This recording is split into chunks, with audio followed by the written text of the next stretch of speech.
¿Qué tal? Buenas noches a todos. Bienvenidos.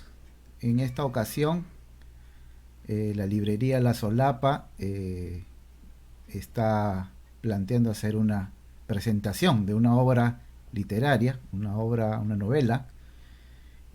Yo soy Kester Collector, conocido en redes, sobre todo por la dirección de la página Colectomanía. Y agradecemos a la librería La Solapa que nos ha cedido el espacio para poder hacer la presentación de esta obra correspondiente a Medcomics, a la editorial de cómics conocida en el Perú y en Sudamérica por editar historietas de superhéroes latinoamericanos, en este caso peruanos, ¿no? Esta obra es una novela, Psicosis, Chola voy por ti se llama, y trata específicamente eh, de ilustrar o de dar todos los detalles con respecto a la personalidad del enemigo número uno de la Chola Power, ¿no? De Elisa, la hija del dios Sol. Para ello hemos invitado a Renato Gago, que es que trabaja como guionista en Medcomics y que también tiene una trayectoria muy interesante en lo que respecta a literatura y él también es escritor. Bueno, Renato Gago es ingeniero en industrias alimentarias, básicamente es su profesión, pero también es un investigador acucioso y muy detallista sobre el pan peruano. Es autor del libro El Perú y sus panes, herencia y tradición ancestral. Un libro muy interesante que habla acerca de las diferentes variedades de panes que se preparan en todo el territorio peruano. Además es escritor literario, ¿no? Actualmente está trabajando como guionista en la editorial Medcomics, de donde se desprende justamente la obra que vamos a comentar hoy con él. El título es Psicosis, Chola, voy por ti. Bienvenido, Renato, a este espacio para la presentación de Psicosis, Chola, voy por ti. Buenas noches, Christopher. Pues, es un honor para mí. Gracias por la invitación. Gracias por la invitación de la librería La Solapa.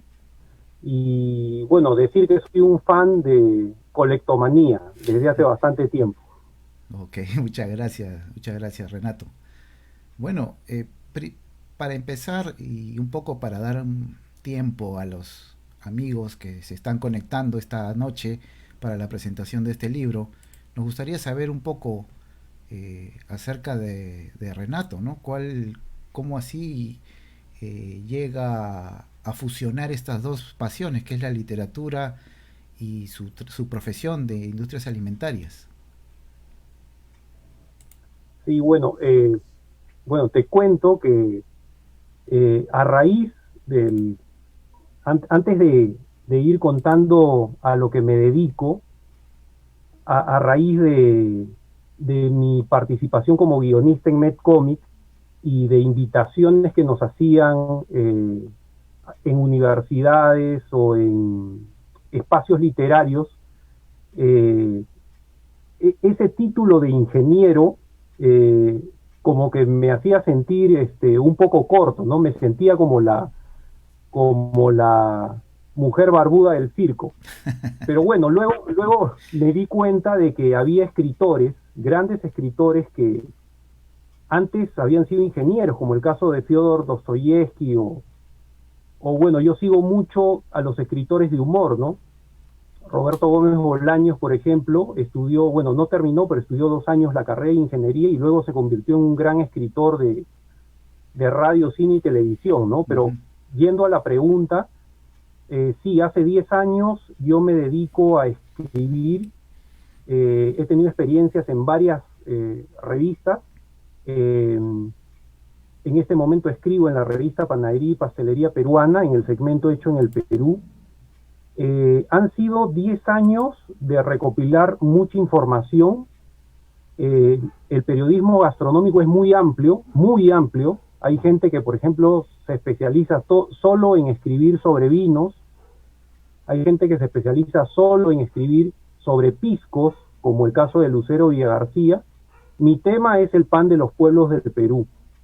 Así que desde hace 10 años yo comencé a hacer un trabajo paralelo en la Biblioteca Nacional, tratando de recopilar toda la información posible para encontrar orígenes de diversos panes típicos autóctonos del Perú y paralelamente viajar por el Perú. Yo comencé esta tarea a los 44 años, a los 34 años, ahorita tengo 44, y yo a los 34 pensé que conocía el Perú, ¿no? Y acá viene muy bien, calza muy bien la frase, uno no puede amar lo que no conoce. Y yo me di cuenta que no conocía el Perú. Comencé a viajar y comencé a descubrir el Perú y a entender al pan peruano en conexión con la diversidad cultural. Es decir, el pan de los pueblos del Perú no es una isla, está interconectado a todas sus manifestaciones culturales. Y te hablo de la diversidad cultural porque ese conocimiento que adquirí no en la universidad, sino en la cancha, en la universidad de la vida, como autodidacta, es lo que me va a servir para aplicar finalmente a los guiones de Medcomic y puntualmente de la Chola Power, ¿no? Ujú. Bueno, y entonces sería bueno que nos cuentes cómo fue que llegaste a Medcomics, ¿no? Entiendo que Medcomics ya tiene una trayectoria más o menos larga, un poco más de 12 años, corrígeme si no es así. Eh, Ujú.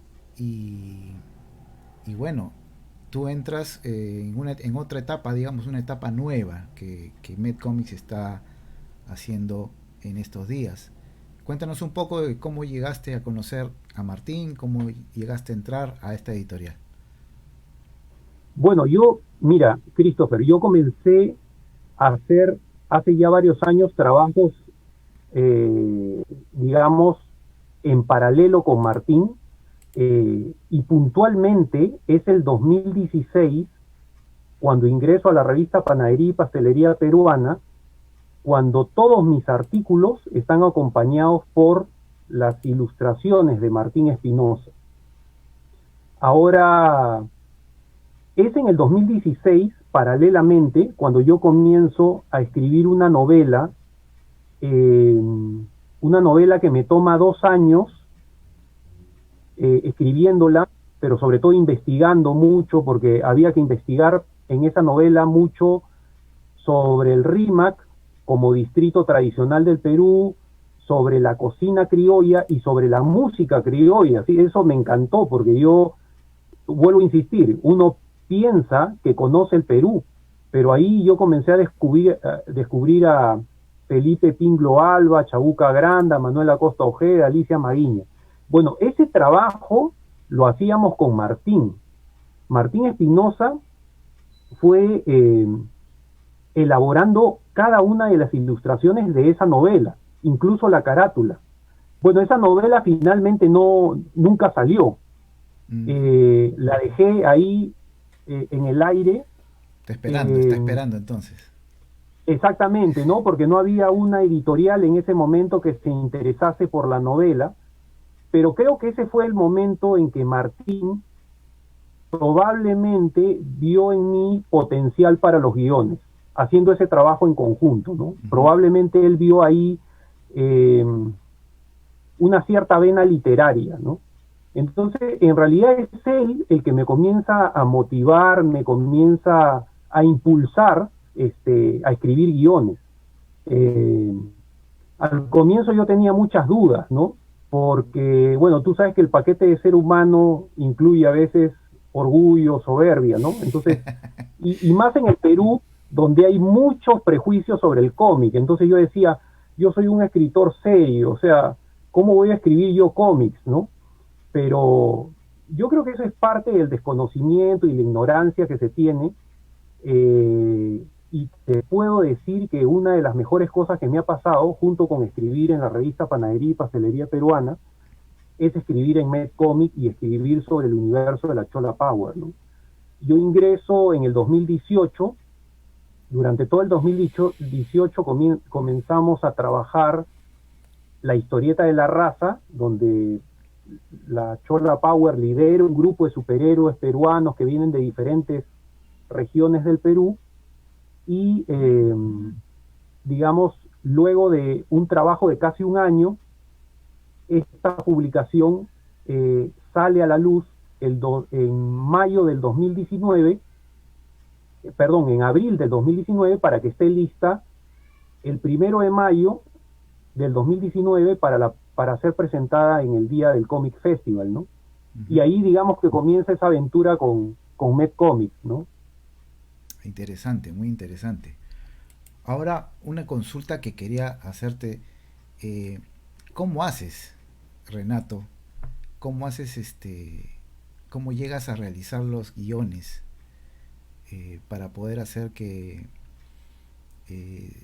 se puedan entrelazar, ¿no? ¿O cómo es tu metodología para empezar primero? ¿Qué es lo que tú deseas realizar con los guiones del universo de la Chola Power? ¿Cuál es tu objetivo principal al momento de hacer los guiones del universo de la Chola Power? Claro, hay una frase que me gusta mucho de Mario Vargas Llosa que dice que el oficio de escritor uno lo aprende sobre la marcha, ¿no? Uh-huh. Eso me dejó tranquilo porque durante mucho tiempo yo estuve, como tú sabrás, más involucrado en el mundo de las ciencias, ¿no? La industria alimentaria es una carrera que uno podría decir, es ingeniería, es números, no, pero es mucha ciencias de alimentos, bioquímica de alimentos, microbiología de alimentos, química de alimentos, ¿no? Entonces, esa frase me ayudó mucho, ¿no? A manejar un estilo propio y autodidacta en ese sentido.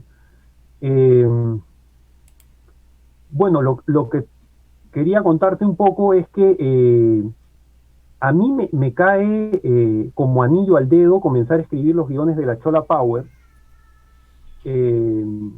porque creo que una de las intenciones y uno de los objetivos con estos guiones es puntualmente que el público, que el lector pueda conocer el Perú, ¿no? Uh-huh. Aquí te contaría una experiencia personal. A lo largo del 2016 y 2017, como tú bien sabes, comenzaron a aparecer una serie de revelaciones, evidencias, testimonios sobre este escándalo que nos terminó estallando en la cara a todos los peruanos, el escándalo de Odebrecht. Uh-huh. Entonces yo, no quiero que se malinterprete esto, yo entré en una crisis de identidad. Es decir, no desde el lado melodramático, sino como quien enfrenta una dificultad y como quien se pregunta qué está pasando con tu país, ¿no? Uh-huh. Recuerdo que por esa, entre el 2016 y 2017, un periodista me escribió y sí me tocó lo que me dijo. Te juro que me impactó. Me dijo, después de esto, no sé qué le puedo decir a mis hijos. ¿Cómo le puedo explicar esto que está pasando en el Perú? Entonces, yo me di cuenta en ese momento, creo que la situación era evidentemente grave, ¿no? Entonces, esta crisis de identidad yo la defino por plantearme una larga lista de preguntas que se supone que yo ya tenía resueltas, ¿no? Como, ¿qué es el Perú? Es decir, después de este escándalo, ¿qué es el Perú? ¿Qué significa ser peruano? Y si yo daba la talla y tenía autoridad moral para cumplir el rol de peruano y probablemente para decirle, como todos, en ese momento corrupto a algún personaje de la política, ¿no? O sea, claro. Realmente yo tengo autoridad para, como peruano, para asumirme como juez, por así decirlo, y otras preguntas como de dónde vengo, cuáles son mis orígenes, cuáles son mis raíces. Entonces, esta larga lista de preguntas estaba ahí, yo realmente quería y deseaba y necesitaba contestar esas preguntas, Y de pronto en el 2018 tengo frente a mí la computadora y la tarea de escribir los guiones, el universo de la Chola Power. Para completar mejor la historia, recordar lo que dijo el guionista César Santibáñez, ¿no? La Chola Power es la encarnación del Perú. Entonces, por un lado, yo tenía una larga lista de preguntas que quería hacerme sobre el Perú. Y por otro lado, tenía un personaje que encarna al Perú, que representa al Perú. Entonces, entenderás que mientras desarrollaba este cuestionario, mientras desarrollaba el guión de la Chola Power, iba contestando una a una estas preguntas. Entonces, me cayó como anillo al dedo, fue como un efecto purificador, y por eso digo que es una de las mejores cosas que me ha pasado, ¿no? Ahora, cuando yo llego a Medcomic, es evidente, yo llego en el 2018, Medcomic, el personaje de la Chola Power aparece en el 2008, cuando Martín Espinosa gana el concurso en Perú 21, buscando al superhéroe peruano, gana el primer lugar, y al año siguiente, en mayo del 2019, sale la número 1 de Medcomic. Entonces, yo tengo que trabajar sobre un personaje que ya está creado. O sea, hay un fundamento, hay una base. Hay una historia. Yo tenía detrás, ¿no? Evidentemente que hacer toda una arqueología desde el número 1 y ir estudiando al personaje. Y ahí me di cuenta de que hay varios patrones interesantes. No hay uno, hay varios patrones que hay que tener en cuenta. Yo lo digo esto suelto para los futuros guionistas de Medcomic, probablemente. Uno de esos patrones es la conexión que hay con la coyuntura nacional, la conexión que hay con la realidad nacional. De tal manera que en la número 1, tú que tienes ese ejemplar, ves que la aventura se desarrolla en medio de una pandemia, no tan mortífera o destructiva como esta, pero era la pandemia de la gripe porcina. Y vemos a la Chola Power encarar al ministro de Salud, Óscar Ugarte, ministro del gobierno aprista. Entonces ahí tú puedes establecer un primer patrón que es una constante en todos los números de Medcomic, ¿no? La conexión con la realidad nacional, la conexión con la coyuntura nacional. Que es algo que yo disfruto en la literatura, es decir, leer Los Tres Mosqueteros de Alejandro Dumas y ver cómo hombres y mujeres de la política de Francia se convierten de pronto en personajes literarios, ¿no? Como el rey Luis XIII, Ana de Austria o el cardenal de Richelieu. En la siguiente novela, que es la continuación de Los Tres Mosqueteros 20 años después, ya no está Luis XIII, está Luis XIV. Ya no está el cardenal Richelieu, ahora está el cardenal Mazarino. Entonces, en esencia, ese es uno de los patrones que hay en Medcomic. Tomar a hombres y mujeres de la política peruana o de la realidad peruana y convertirlos en personajes literarios, ¿no? Claro. ¿Cuáles son tus influencias, Renato, al escribir tus historias?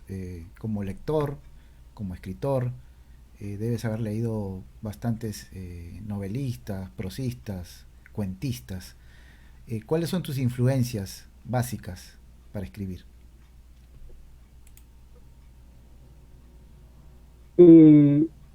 Tengo una inclinación, no sé si llamarlo una debilidad por los escritores peruanos, Mario Vargas Llosa, pero sin lugar a dudas, yo creo que mi mayor influencia es José María Arguedas, ¿no? Por dos razones.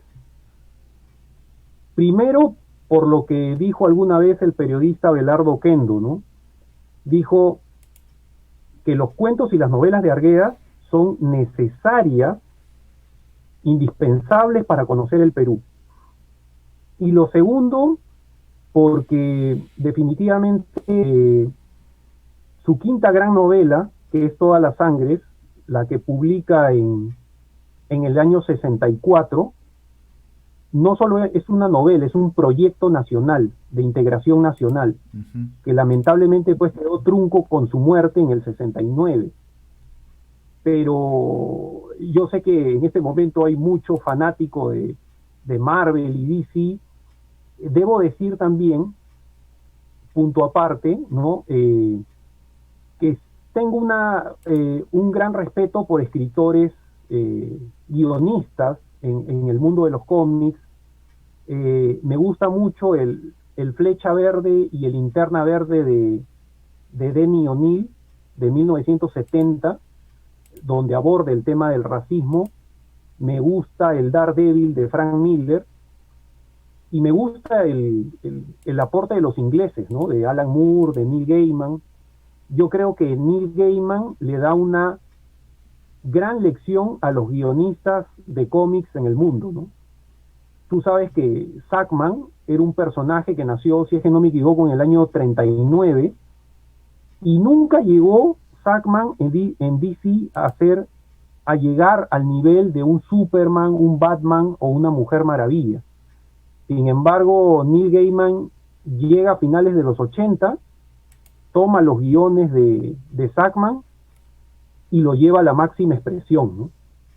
Entonces creo que ese es el desafío de todo guionista, que es tomar un personaje, un superhéroe, revestirlo, enriquecerlo y llevarlo a la máxima expresión, ¿no? Ujú.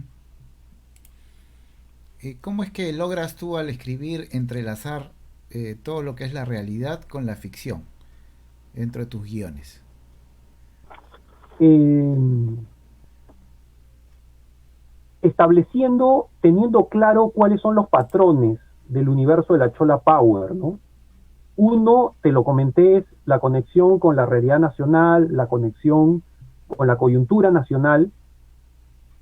Algo que me encanta también, otro patrón establecido, es que la Chola Power siempre, y lo vas a ver la edición número 6, en la revista, los que son fanáticos tienen el número 6 de la Chola Power, donde Martín Espinosa titula a ese episodio El origen, y se explica de alguna forma el origen de la Chola Power, pero esto es una constante y además en muchas reuniones y conversaciones con Martín he tenido claro que él tiene una preocupación por el origen. Entonces a mí me encanta esa mirada, que es un personaje que nos permite hacer una mirada al pasado, a la memoria, a la historia, ¿no? A los orígenes mismos del Perú. Por eso te digo que me ayudó mucho a contestar todas estas preguntas.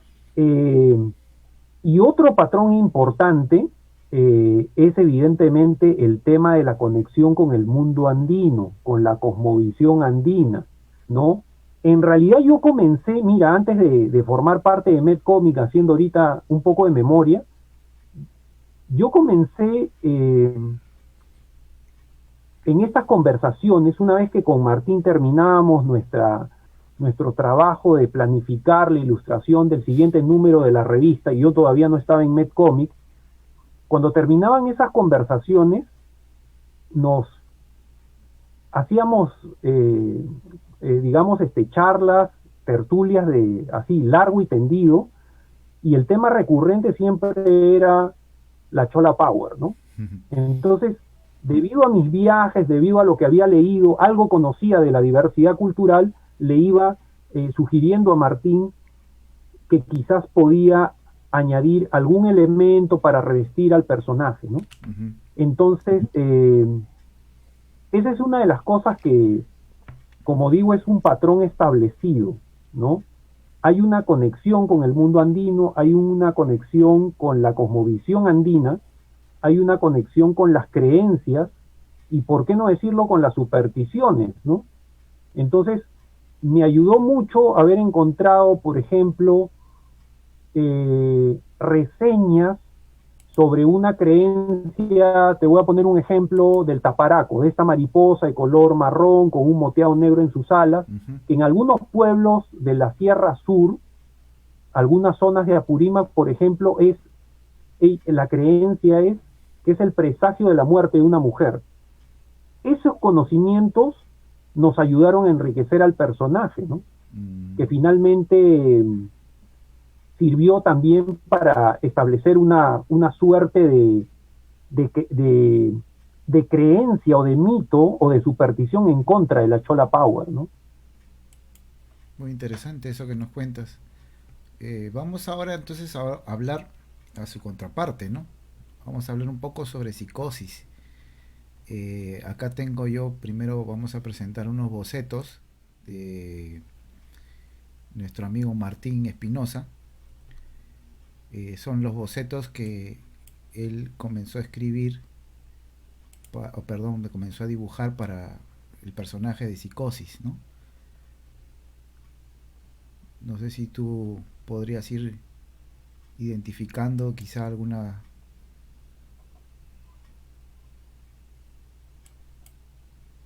Son Y a diferentes ver, tomas.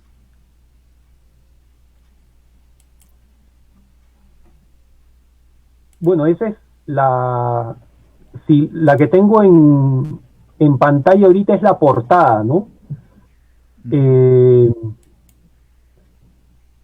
sí, y algunos bocetos que podemos observar ahí.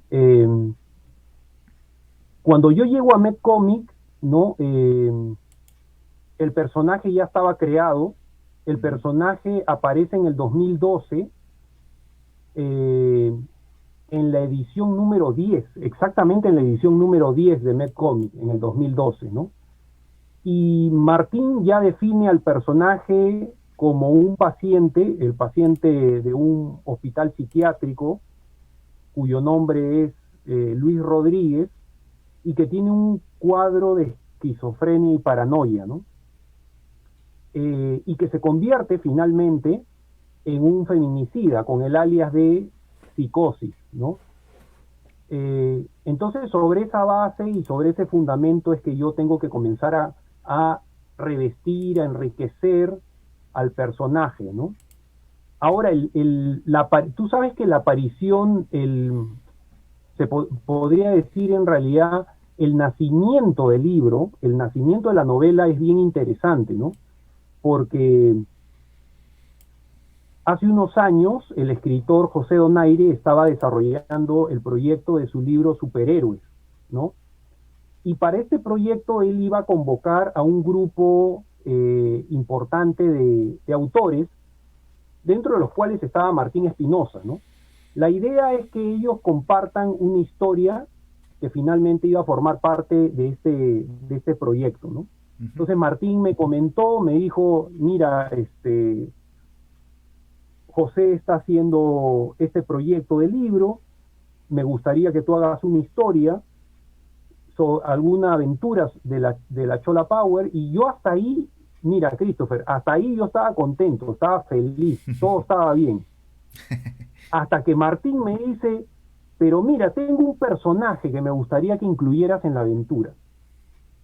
Es un feminicida. Entonces, bueno, lo primero que uno siente con respecto a un feminicida es animadversión, ¿no? Claro. Entonces, bueno, claro, ¿no? Él me explicó, me dijo, mira, este tema de los feminicidios se está saliendo de control, las estadísticas cada vez superan la del año anterior, ¿no? Y yo creo que es un buen tema para crear conciencia. El problema vino cuando Martín me dijo, yo quiero que en la historia, el narrador de principio a fin sea Psicosis, o sea, sea el feminicida. El mismo. Uh -huh. Entonces, esa fue una de las cosas más difíciles que me tocó hacer. De la felicidad que tenía al comienzo, me comenzaron a temblar las piernas, evidentemente, porque yo consideraba que era un trabajo muy difícil. Mira, paréntesis acá, ¿no? Hace un tiempo vi una conferencia de Rubén Blades, era una conferencia que estuvo dedicada a la memoria de Gabriel García Márquez, porque Rubén Blades y Gabriel García Márquez, aunque mucha gente no sepa este detalle, eran amigos. Incluso Gabriel García Márquez dijo que a él le hubiera gustado escribir Pedro Navaja, ¿no? Uh-huh. Entonces, en esa conferencia, Rubén Blades dijo que una de las cosas más difíciles que le tocó hacer fue escribir una canción titulada Sicario y contada en primera persona. Si era difícil escribirla, imagínate cantarla, ¿no? Entonces yo me sentía así, ¿no? Era como ponerte dentro de la piel, dentro de los zapatos de un feminicida. Yo de esa reunión con Martín salí, bueno, sería bueno que tú lo entrevistes a Martín para que te describa la cara con la que yo salí, ¿no? Yeah. Pero superado ese miedo, pude construir una historia. Esa historia formó parte del libro Superhéroes, que finalmente se presenta en la Feria del Libro, que dicho sea de paso, hubo una conferencia que dio José Donaire, y para mí fue un gran honor, ¿no?, que una de mis historias forme parte del libro de un escritor tan destacado y tan prolífico como José Donaire, ¿no? Y luego, en las siguientes reuniones, Martín me dice, mira, la historia me gusta, sería bueno que la podamos extender, ¿no? Y convertirla en una novela ilustrada. Y nos pusimos a trabajar en ese proyecto. La novela, yo pensé algunas hipótesis, ideas, así como una persona cualquiera que ve la carátula de la novela. Psicosis está inspirado en el personaje de la película de Alfred Hitchcock, Norman Bates, que es el regente de un hotel donde vivía con su madre y que también es un asesino serial con una fuerte enfermedad mental. Mira, no, muy buena referencia a ese clásico del cine, no está inspirada en Norman Bates. Cuando yo llego a Medcomic, como te decía, ya el personaje estaba definido, ¿no? Un paciente psiquiátrico que se convierte en un feminicida, y sobre eso yo tenía que trabajar. Ahora, yo llego en el 2018, como te mencioné, y yo había terminado de leer la novela de Drácula, de Bram Stoker, del escritor irlandés. Y me pareció genial, o sea, me pareció fantástica hasta en el modo de contar la novela, porque esas más de 1200 páginas son un conjunto de diarios, ¿no? Tú abres la primera página y aparece el diario de Jonathan Harker, luego el diario de Mina Murray, el diario de Lucy Westenra, el diario del doctor John Seward y así, ¿no? Pero es tan buena la novela que en un momento incluso el doctor Van Helsing, tratando de establecer una estrategia para encontrar las debilidades del vampiro, tiene que echar de mano de esos diarios y tiene que estudiarlos minuciosamente. Entonces, a nosotros nos gustó mucho la idea de presentar las historias en modelo cómic, pero también presentar las historias en un formato de diario, ¿no? Algo así como un diario, como lo que estamos haciendo todos los viernes con el diario de Dufo, ¿no? Que es un personaje que va contando de alguna manera toda la investigación que está haciendo sobre su tesis de doctorado y las pistas que lo llevan de alguna manera a este personaje mitológico que es la hija del sol. Entonces, cuando yo, volviendo al punto, comencé a estudiar el personaje que había diseñado Martín, yo dije, bueno, ahora mi tarea es darle mi plus, mi toque, ¿no? Y dentro de la novela encuentro un personaje que me pareció interesante y que tenía coincidencias con Psicosis. Estamos hablando de Renfield. Renfield es un paciente del sanatorio psiquiátrico del doctor John Seward. Eso dije, acá hay una coincidencia.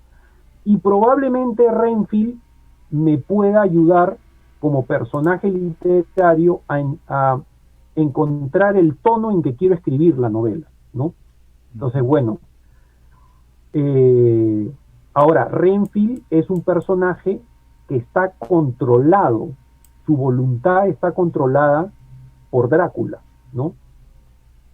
Entonces aquí vino el tratar de explorar un poco, en el caso del universo de la Chola Power, explorar el mundo andino. En la cosmovisión andina hay tres mundos, ¿no?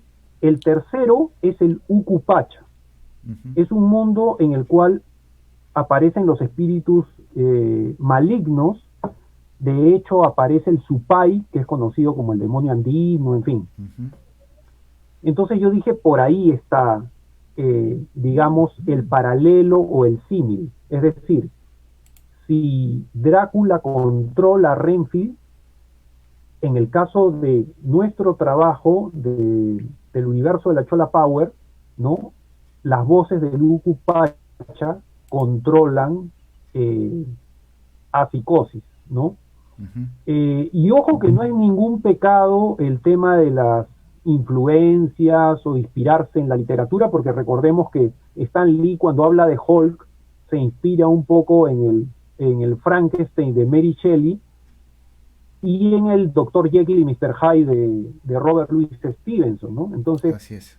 ese fue, digamos, el plus que yo le añadí al personaje que ya estaba definido por Martín, ¿no? Muy interesante, muy interesante. Vamos a ver unas ilustraciones que justamente se encuentran en la novela. Las ilustraciones son hechas por Martín Espinosa. Vamos a verlas, a ver. Me avisas, Renato, si las puedes ver. No, todavía no. A ver. Esperemos un ratito a que se actualice y de ahí las voy pasando.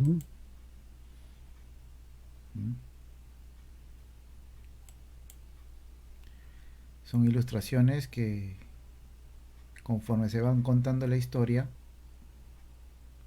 se van viendo, ¿no? Ajá, esa es parte de la niñez de Luis Rodríguez, ¿no? Que hay que mencionar, él crece en un hogar donde el común denominador era la violencia, ¿no? La agresión del padre hacia la madre, ¿no? Aquí aparecen en esta última la persecución que realiza Psicosis, porque dicho sea de pasos, él es controlado por las voces de Luku Pacha, es un sicario de almas, ¿no? Y la persigue, y una de las misiones que tiene es acabar, destruir con la hija del sol, por encomienda de las voces de Luku Pacha, ¿no? Entonces, Elisa comienza a aparecer, digamos, en ciertas fiestas patronales, como por ejemplo la fiesta de Santiago en Huancavelica, y él está detrás, ¿no? Siguiéndole los pasos. Por eso la novela se llama Psicosis, Chola voy por ti, ¿no?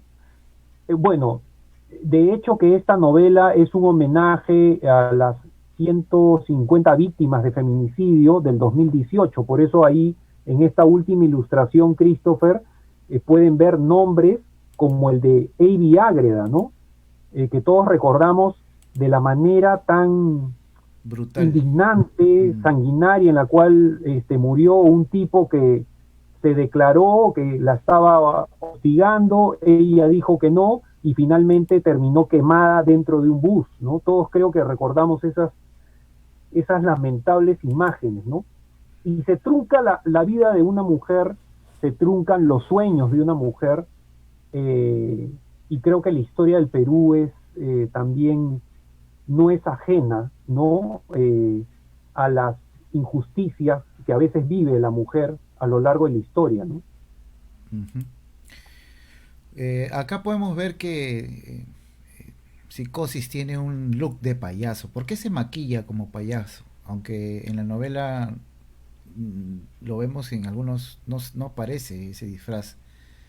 En la portada y en otras intervenciones sí lo vemos con ese atuendo de payaso.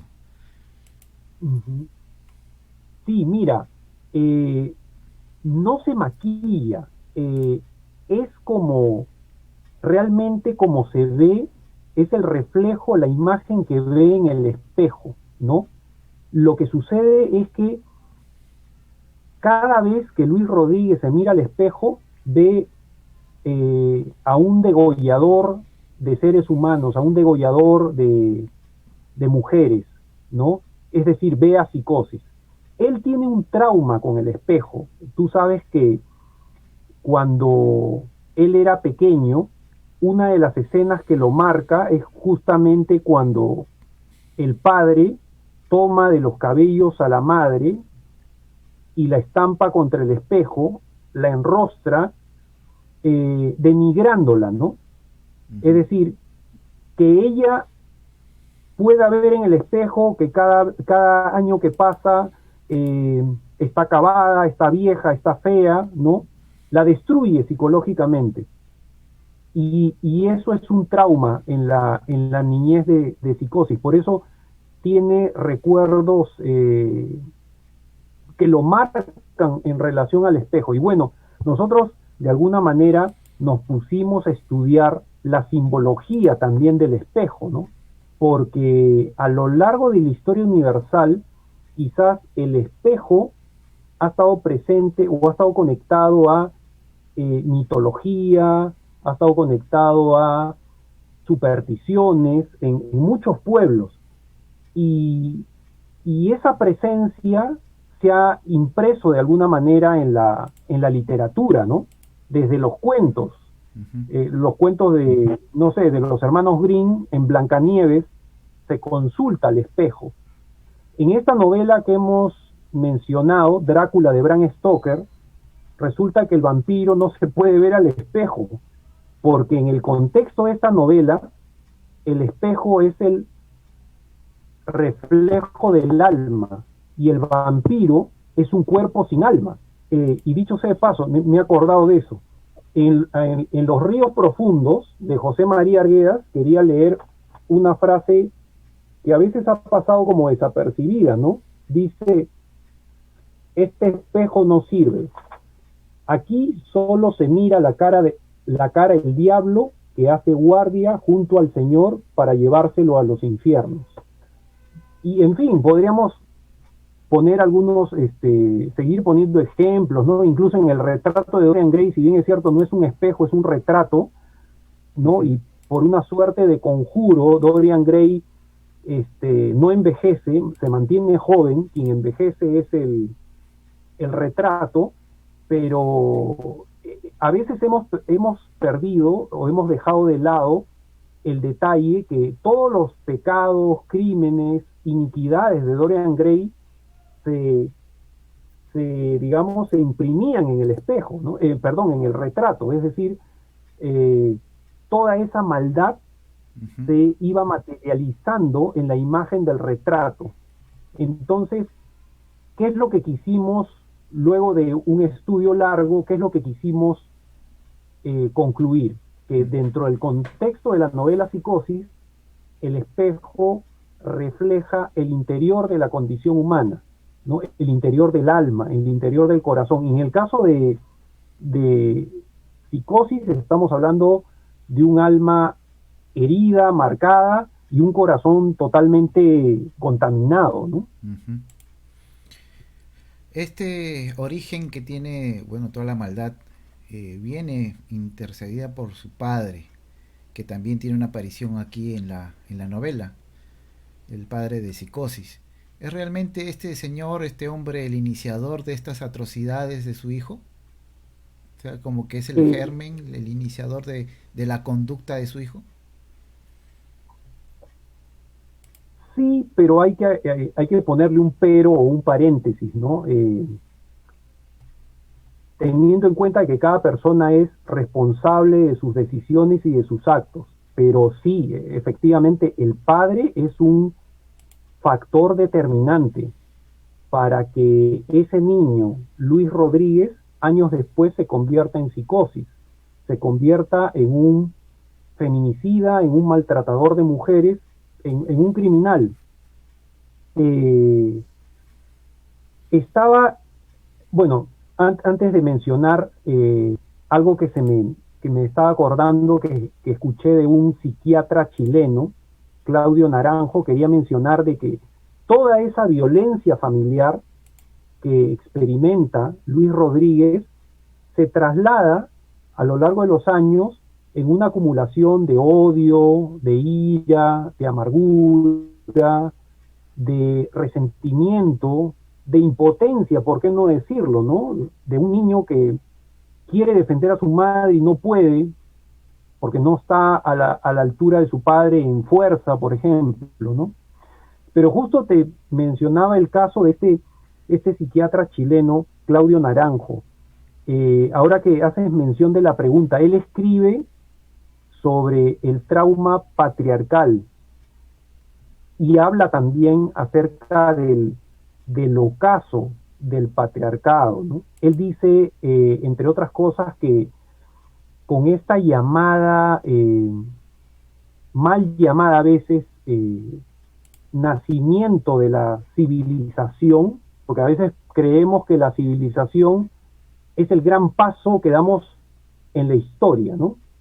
Que con el nacimiento de la civilización, dice, se impone el dominio masculino, ¿no? Y pongamos el ejemplo de lo que sucedió en el territorio nacional antes de la llegada de los españoles y después de la llegada de los españoles con respecto a la mujer. Antes de la llegada de los españoles, la mujer tenía un valor importantísimo, lideraba, voy a poner el caso de la dama de Cao, que lideraba el reino Moche. Ajá. En el norte estaban las curacas llamadas las capullanas, lideraban el papel de la colla, que fue fundamental, ¿no? Entonces, la mujer peruana, antes de la llegada de los españoles, la mujer del Perú antiguo tenía un valor, lideraba, tenía una autoridad que era reconocida, era respetada, pero con la llegada de los españoles todo cambia y se pierde esa autoridad, se pierde ese respeto, se pierde ese liderazgo. Mira, a mí en el plano gastronómico siempre me ha gustado mucho leer a Isabel Álvarez, que es una socióloga que ha aportado mucho en esto que llamamos el boom gastronómico. Hay un libro que ella tiene que se titula Huellas y Sabores del Perú. Uh-huh. Y sobre este punto de lo que pasa cuando llegan los españoles, ella tiene una frase que a mí me gusta mucho. Dice, hay maneras de subir a la cama y hay maneras de bajar de la cama, ¿no? Porque claro, ahora todos celebramos la cocina peruana, el mestizaje dentro de la cocina peruana, pero pocas veces nos ponemos a reflexionar los orígenes de ese mestizaje, ¿no? O sea, es claro que si hablamos de nuestra identidad y de nuestros orígenes, como dice el historiador José de la Puente, somos la síntesis de dos culturas, ¿no? La andina y la europea. Pero ¿cómo se produce ese origen de ese mestizaje? Con una larga lista de violaciones, ¿no? El caso de Manco Inca, ¿no? Que fue un inca que fue puesto por los propios españoles, aparentemente como un inca títere, fue humillado y violaron a su hermana. Bueno, ese es un poco el punto de partida, ¿no? Entonces, a veces cuando se habla de la civilización como el gran paso que se da en la historia, como sinónimo de progreso, hay que ver cuántos valores se han destruido, hay que analizar cómo se ha perdido el sentido de comunidad o de sociedad, ¿no? O de familia en algunos casos, ¿no? Bien. Podría ser quizá un mensaje indirecto para algunos, bueno, para el público, ¿no? En general, de que depende de nosotros como padres cómo es que llevamos nuestra familia. Quizás un mensaje de responsabilidad hacia los padres, de cómo están conduciendo sus hogares. Sí, definitivamente, ¿no? Porque, a ver, hay una expresión que es que la conocemos todos, que se llama paternidad responsable, ¿no? Ujú. Y la paternidad responsable consiste de alguna manera en planificar y decidir cuántos hijos tener. Creo que a veces la paternidad se ve como un hecho biológico, como un ups, me equivoqué, ¿no? O se me pasó, ¿no? Y ya tenemos un hijo que tenemos que enfrentar a cuestas o cosas por el estilo. Hay una estadística que salió el año pasado que dice que el 60% de los feminicidios se producen en el hogar. Y bueno, realmente es preocupante, ¿no? Siempre hemos escuchado que el Perú es un país dividido y fragmentado. Bueno, creo que en este momento muchos de los hogares peruanos son el reflejo de lo que es el Perú, ¿no? Porque hay hogares realmente que están quebrados, ¿no? Eh, yo soy un seguidor, me había olvidado cuando tú mencionaste las influencias, pero últimamente soy un seguidor asiduo de Renato Cisneros. Y me parece que es la última novela, la última novela de Renato Cisneros que se titula Algún día te mostraré el desierto, que es un diario de paternidad, ¿no? Eh, que él comienza a escribir, digamos, recibiendo la noticia que va a ser papá. Él en muchas entrevistas dice que él no hubiese podido asumir la responsabilidad de ser padre si no hubiera escrito esa novela. Es decir, esa novela fue de alguna manera un momento de reflexión. Moraleja, creo que todos, en realidad todos, hombres y mujeres, necesitamos ese momento de reflexión antes de asumir la responsabilidad de ser padres, ¿no? Ujú. Eh, pero también podemos, de repente como lectores, podemos discernir algo que quizás no sea la intención del autor. ¿Puede una persona quizá con un pasado abusivo y machista cambiar y tener una buena familia o está condenado a terminar como psicosis, por ejemplo? ¿Qué es lo que quiere transmitir Renato Gago en esta novela? Sí, mira, a ver, yo creo que todos los que trabajamos con superhéroes de alguna manera somos trabajadores a la vez de la esperanza, ¿no? Eh, y eso de alguna manera está marcado ya con el primer superhéroe que aparece hasta donde entendemos en la historia del cómic, que es Superman, ¿no? Ujú. De Jerry Siegel y Joy Shuster, ¿no? Probablemente la gente que no está familiarizado con el cómic cree que la S es la inicial de Superman, pero en realidad es el símbolo que en Krypton significa esperanza. Entonces creo que los guionistas en el mundo que trabajan con superhéroes, que hacen cómics, son trabajadores de la esperanza y estoy convencido que creen en un mundo mejor, sin que esto suene melodramático, claro está, ¿no? Pero, eh, por ejemplo, he recopilado información de que muchos de los hombres que hoy están con sentencia por violencia familiar, felizmente están llevando muchos ya una suerte de terapia contra la ira, una suerte de rehabilitación. Pero ese proceso de cambio parte definitivamente de reconocerlo. Ese es el primer paso, ¿no? Es como en el caso, hablemos de un drogadicto o de un alcohólico. Ujú.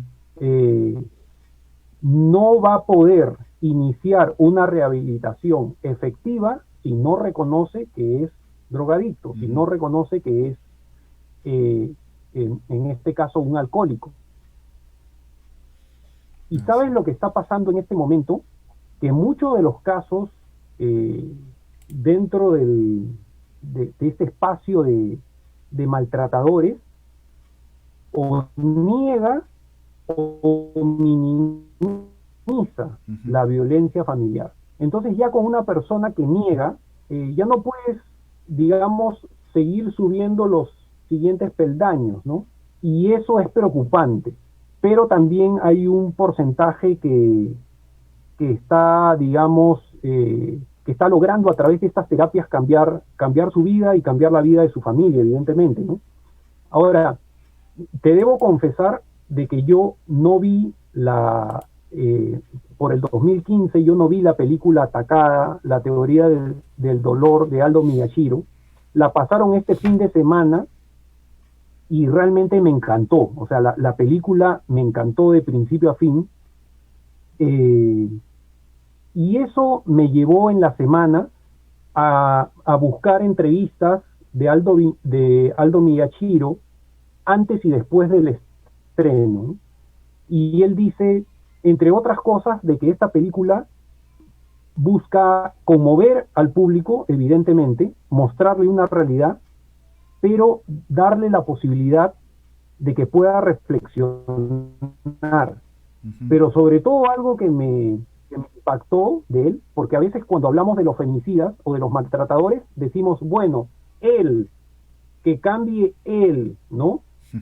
Él que está acusado, él que tiene una sentencia, él que tiene que, no sé, llevar un interrogatorio en este momento en la comisaría. El cambio debe ser de todos. Y lo que decía Aldo Miyashiro es que esta película era justamente para que cambiemos los hombres en el Perú, los hombres en general, ¿no? Él contaba, decía, yo he crecido en un barrio donde pasaba desde cosas tan aparentemente para muchos todavía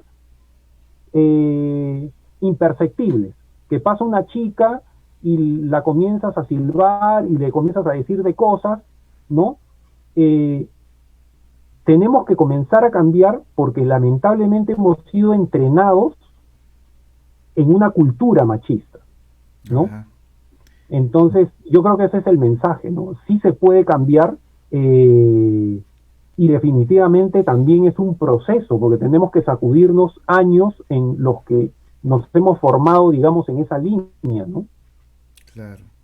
Un poco es lo que se quiere transmitir, ¿no? De que la realidad es que el machismo es el primer paso, digamos, para el feminicidio.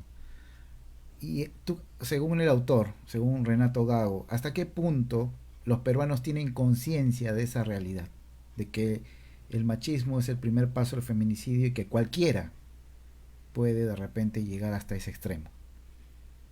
Eh, yo creo que el peruano no está conectado con la realidad nacional. Yo creo que no está conectado con la coyuntura. Hay una frase que me gusta de Nicolás Yerovi que dice, abrir los ojos en el Perú es casi un milagro. Es decir, o no los percibimos y si lo percibimos somos indiferentes a ello, ¿no? Eh, y hay otra frase de Hildebrand que me gusta mucho, que habla sobre el comportamiento de los peruanos frente a sus dramas, ¿no? Dice, caminamos de puntillas sobre nuestros dramas, miramos al cielo, silbamos y nos hacemos los locos, ¿no? Entonces, hay una desconexión con la realidad nacional y hay un desprecio con la memoria, ¿no? Es decir, recién a partir del trabajo que he comenzado a realizar sobre el universo de la Chola Power, eso es lo que me ha permitido comenzar a estudiar de alguna manera el papel de la mujer peruana, no solamente en el presente, sobre todo en el pasado. Y eso es algo que se pondera o se valora poco o casi nada, ¿no? Y por eso, justamente con Martín, comentábamos que cómo es posible poder valorar a la mujer del presente si no hemos reconocido a la mujer del pasado, ¿no? Entonces, creo que ahí definitivamente hay una deuda pendiente, ¿no? Que tenemos todos los peruanos. Elisa, la hija del Sol, la Chola Power, es la superheroína. En esta historia o en este universo de la Chola Power, invita Elisa a luchar, a las mujeres a luchar, a defenderse contra sus agresores? ¿Cuál es la influencia que Elisa deja en los cómics para sus lectoras? Eh, la hija del dios Sol, Elisa, la Chola Power, es, a ver, primero, una superheroína que más que una justiciera, actúa como una luchadora social. Ujú. Es decir, hay una influencia ahí de lo hecho por Gandhi, por Martin Luther King, por Nelson Mandela, por Desmond Tutu. De los 4 que te he mencionado, 3 son Premio Nobel de la Paz. Entonces, es una superheroína que siempre va a enarbolar la bandera de la paz. Una de las cosas que a mí quizás me incomoda es que es verdad, en el Perú hay deudas pendientes con las enfermeras, con los médicos, con los maestros, etcétera. Pero yo no justifico la violencia. Es decir, y te digo esto porque Gandhi de alguna manera fue el maestro de Martin Luther King, de Nelson Mandela, en este estilo o movimiento de manifestación o protesta no violenta. Es decir, me molesta cuando se protesta y se destruye la propiedad privada o la propiedad pública, cuando se bloquean carreteras, cuando se quita la posibilidad a turistas que están en un tren, bloqueando ese tren, por ejemplo, para que su destino sea Machu Picchu. O sea, creo que nos falta en el Perú una cultura de paz. Ahora, también hay que tener en cuenta que la Chola Power quizás no se lo perciba en ella, tiene una preocupación por el tema de la inclusión, ¿no? Pero una de las superheroínas que ha convocado es justamente Iquitos, ¿no? Iquitos es una muchacha que vivió en carne propia este tema de la explotación sexual, la trata de niñas en la selva, ligada a la minería ilegal, ¿no? Y lo importante de Iquitos en el tema de la inclusión es que representa a las comunidades que la formaron, los yaguas, los boras, el pueblo aguajún.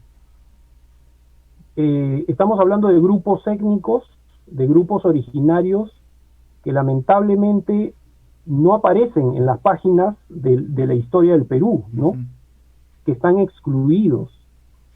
Y me atrevo a decir que Iquitos no solamente representa a estas comunidades que la formaron, sino a todas las comunidades de la zona amazónica, es decir, los machiguengas, los chipibo-conivos, los ocainas, los achánicas, etc.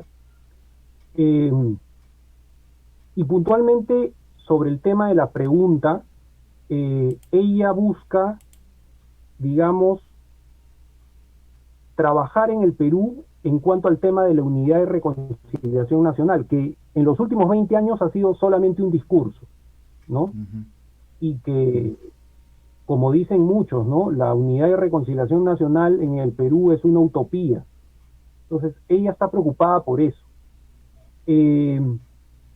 Ejerce violencia, es decir, combate a sus enemigos, a los villanos, a los antagonistas, porque hay una necesidad de defender a su pueblo, a su tierra, que es como que si tú y yo, que somos, apostamos por la paz y mañana hay guerra con una nación vecina y nos convoca el Estado, nos convoca el ejército, tenemos que ir y cumplir también con esa responsabilidad. Entonces, ella no maneja el ojo por ojo, diente por diente, ¿no? Hay evidentemente valores de defensa por la vida, por ejemplo, ¿no? Que están Claro. muy enraizados en el caso de Lisa, ¿no? Ujú. Y sobre todo continuar el trabajo de Arguedas, ¿no? Ese trabajo, ese proyecto nacional de toda la sangre, ¿no? Eso justamente iba a preguntarte. En la novela Psicosis, Yo la voy por ti, hay muchas referencias a José María Arguedas, ¿no? Hay letras de huaynos, hay referencias de cantantes populares andinos. ¿Cómo es que ellos encajan dentro de la historia, de esto que está narrando Psicosis, de su origen y cómo está plasmando, digamos, o incluyendo a todos estos personajes? Sí, mira, José María Arguedas es un personaje que vamos a resucitar en el sentido de que no es que va a aparecer como un fantasma que hable, sino que Ya.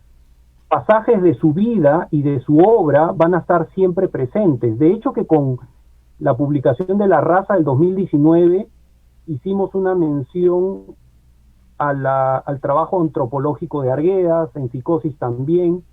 Hay una, eh, tratando de sustentar esta superstición del taparaco, de esta mariposa que anuncia la muerte de una mujer, ¿no? También hay una relación ahí.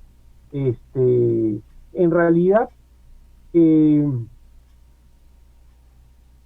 hay un pasaje de la novela, no es un spoiler, pero es un pasaje de la novela donde la hija del sol está reunida con mujeres, ¿no? En una ceremonia y están entonando cantos populares, huaynos, que forman parte de la obra de José María Arguedas, es decir, huaynos y canciones populares que él ha recogido a lo largo de su trabajo antropológico por el Perú. Ujú.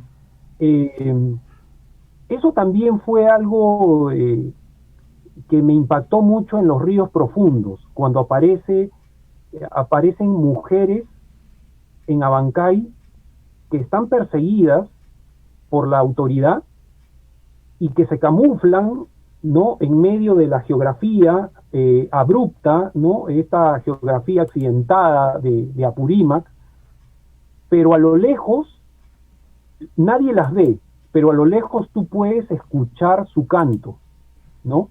Y Ujú. sabes que están ahí.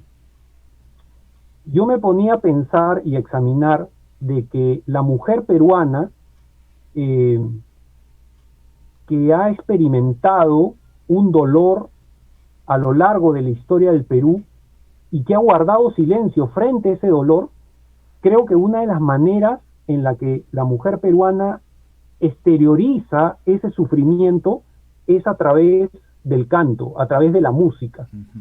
Podemos hablar de huaynos, podemos hablar de canciones populares, podemos hablar, por ejemplo, del ayataki, que es el famoso canto dedicado a los muertos, o los jarawis, ¿no? Jarauis. Ujú. Que otros conocen, yarabíes, en fin, jarawis, eh, y ellas exteriorizan de alguna manera esa melancolía, esa tristeza, ese dolor, ese canal, ese mecanismo de escape de alguna manera es la música. Por eso consideramos que era importante, dentro del marco de la novela Psicosis, que esta referencia de Arguedas esté presente, ¿no?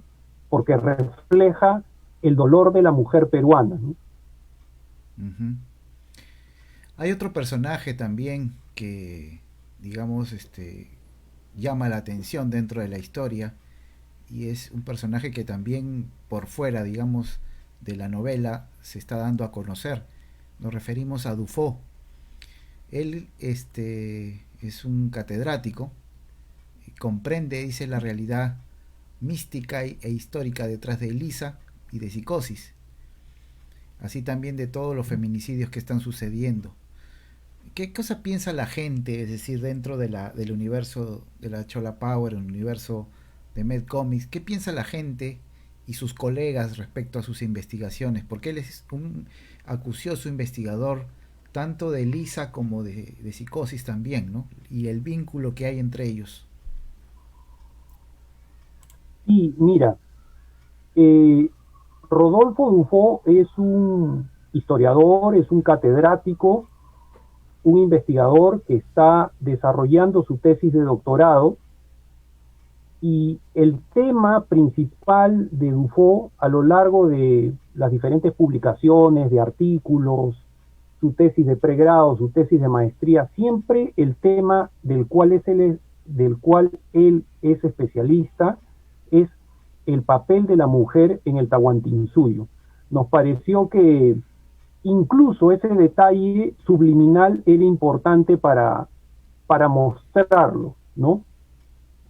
Eh, Ahora él está comenzando una tesis de doctorado. El problema es que tiene pocas fuentes históricas, ¿no?, que lo llevan a un personaje mitológico, que es la hija del sol. Por alguna razón, y esa es justamente la pregunta que se hace él, eh, hemos tenido conocimiento de otros dioses del mundo andino, de la Pachamama, del sol, de la luna, Iyapa, el rayo, Mamasara, que es la diosa del maíz, en fin.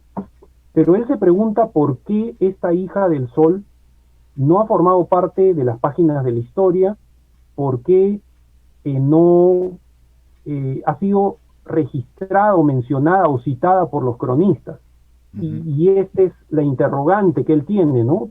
Dicho sea de paso, para todos los que quieren conocer un poquito acerca de este personaje, todos los viernes en la página de la Chola Power, la página de Facebook, estamos sacando los episodios de Rodolfo Dufo, de este historiador, totalmente gratuito, ¿no? Porque la idea de esto es construir una segunda novela ilustrada, como en el caso de Psicosis, ¿no? Ahora, Dufo, en cuanto a la Chola Power, en cuanto a la hija del sol, a ver, él es un profesional que ha pasado por la universidad. Entonces, todo lo que él, en lo que él cree, ¿no?, necesariamente tiene que pasar por el método científico. Es decir, tiene que ser comprobado para que él crea, porque él de por sí es un Santo Tomás, es incrédulo, ¿no? Entonces, él al comienzo comienza a estudiar este tema como que estuviéramos haciendo tú y yo un artículo, no sé, de la Pachamama o del Dios Sol. Nunca nos vamos a imaginar que va a haber una manifestación de por medio. Pero en esta investigación, según los episodios que van saliendo los viernes, comienza a experimentar algunos fenómenos paranormales, algunas cosas místicas, pero él se resiste finalmente.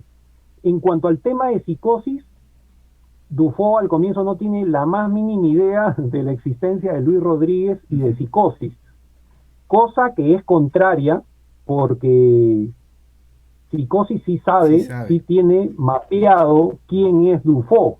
El tipo, es decir, Psicosis está tan contaminado por dentro que salen estos celos enfermizos por esa fijación y obsesión que tiene por la Chola Power, en esta ambivalencia, esta bipolaridad de te amo pero te quiero matar, ¿no? Que finalmente saca pecho y dice, pero ¿quién es este tipo que la está siguiendo? ¿No? Aunque sea en el plano histórico, ¿no? ¿Quién es? ¿No? Entonces, bueno, ya lo van a ver, va a haber ahí más adelante un cruce entre Dufo y Psicosis en las publicaciones que estamos haciendo los viernes, ¿no?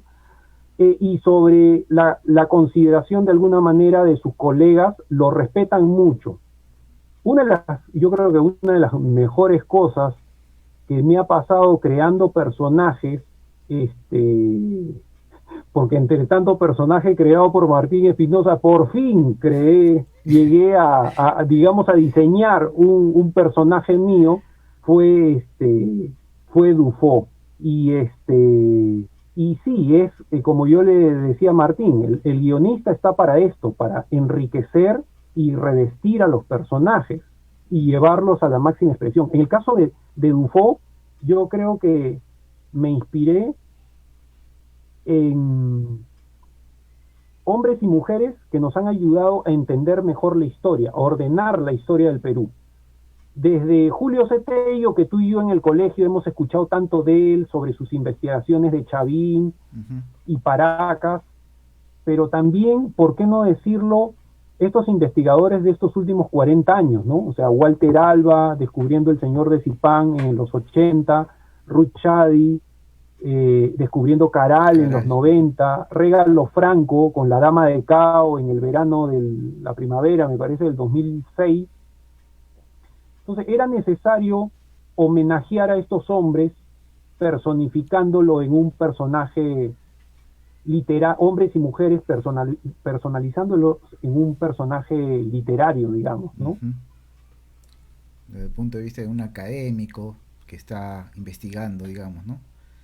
La cultura peruana. Bien, Renato, se nos ha pasado el tiempo haciendo esta conversación.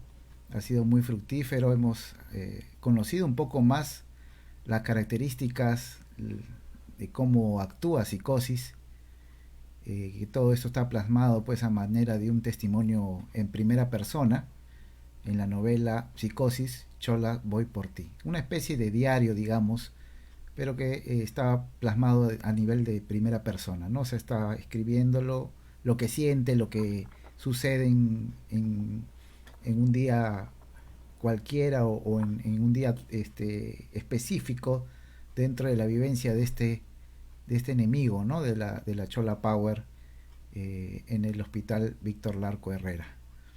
Bien, yo quiero agradecerte la presencia, todo lo que nos has contado, la ilustración que hemos tenido, gracias a Martín Espinosa quien nos ha cedido esas ilustraciones para poderlas presentar al público.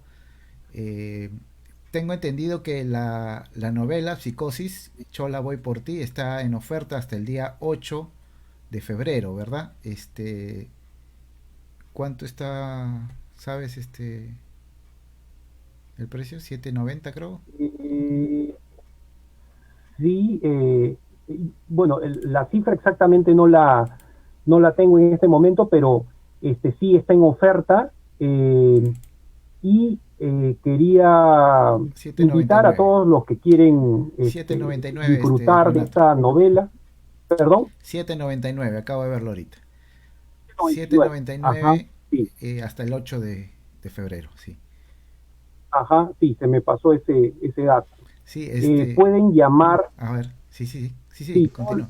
todos los que están interesados en la novela, sobre todo en esta época en que estamos confinados en nuestras casas y que, digamos, podemos canalizar mejor o distribuir mejor nuestro tiempo, de repente disfrutando de una lectura agradable y que genere sobre todo contenido, reflexión. eh, pueden llamar al teléfono 999-022-300, 999-022-300 o contactarse a través de las páginas de Facebook, ¿no? De la Chola Power o de Medcomics, ¿no? Así Ujú. que los invito para que disfruten de esta lectura que los va a acercar no solamente a la coyuntura que vivimos, al problema que estamos viviendo, al drama que vivimos con respecto a los feminicidios, sino también va a haber una mirada relacionada con la memoria, ¿no? Con nuestro pasado, con nuestros orígenes. Bien, Renato, te agradezco una vez más la presencia. Agradecemos a Med Comics por la obra que ha sacado, Psicosis, Chola voy por ti. A Martín por el apoyo en las ilustraciones que hemos podido compartir con el público. Y a todo el público que se ha hecho presente esta noche para podernos oír y conversar acerca de esta novela que está saliendo de manera física al mercado, que ya sabemos que tiene buen tiempo en el mercado, pero no tenía una presentación oficial, digamos que esta vendría a ser la primera, ¿no? Y bueno, estamos regularizando este evento, pero lo que deseamos es que puedas pues tener la vitrina, puedas tener la audiencia, para que pueda la gente escuchar de la boca del mismo escritor todos los pormenores de lo que contiene esta historia, ¿no? Bien, Renato, gracias por la atención, amigos. También a ustedes muchas gracias por la presencia y nos estamos viendo quizá para otra presentación de otra obra. Podemos de repente poner en compromiso a Renato para presentar, ¿por qué no?, la siguiente novela o quizás el próximo cómic de Med Comics que va a sacar, ¿no? Puede ser de La Raza o cualquier otro, este, alguna otra historieta que saquen, ¿no? Bien, gracias por la atención, amigos, y estamos entonces en contacto para cualquier otra presentación del libro. Nos vemos, buenas noches.